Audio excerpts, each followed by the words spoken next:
त्रिपुंड की राख और पार्वती का गर्भ एक अगोचर रहस्य। कैलाश पर उस रात चांद भी डरकर बादलों में छिप गया था। हवा थम गई थी और योगीश्वर शिव समाधि से उठे थे। माता पार्वती चुप थी, पर उनकी दृष्टि में प्रश्न था। स्वामी, क्या मेरे गर्भ से कुछ ऐसा जन्म नहीं सकता जो केवल तुम्हारा हो, तुम्हारे जैसा, पर मुझसे भी जन्मा हो? शिव मुस्कुराए नहीं, पर उनकी आंखों में वो दीप्ति थी जो सृष्टि से पहले भी जलती थी। उन्होंने अपने ललाट पर उंगलियां फेरी।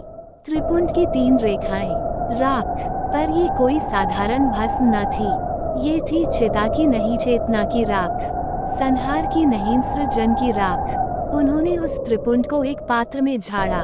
उस राख में कुछ कंपन था, मानो 3 लोग उस धूल में थरथरा रहे हों। हे पार्वती, शिव बोले, ये राख नहीं, ब्रह्म है। इसे अपने गर्भ में धारण करो और जानो की शक्ति जब शिव की भस्म को अपने भीतर लेती है तो सृष्टि का रहस्य फिर से लिखा जाता है। पार्वती ने वो त्रिपुंड अपने मस्तक पर लगाया, फिर उसे अपने उदर पर रखा, और वही क्षण जहाँ न कोई समय था, न दिशा, न गति, बस एक कंपन हुआ और उनके गर्भ में एक चक्र घूमने लगा।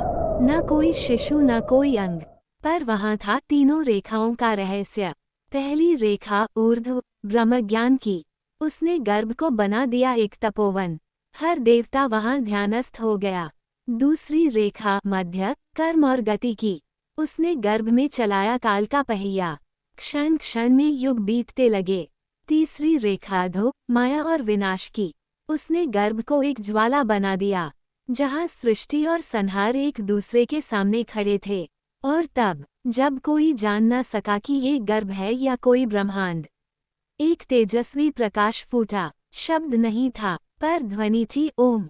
न कोई बालक, न कोई आकार, पर माता पार्वती ने अनुभव किया कि उनके भीतर अब एक नहीं, 3 शक्तियां पल रही हैं, ज्ञान, शक्ति और काल। क्या तुम समझ सके? यह कोई साधारण गर्भ नहीं था, ये त्रिपुंड का गर्भ था, जहाँ शिव की भस्म ने शक्ति के गर्भ को ब्रह्मांड बना दिया।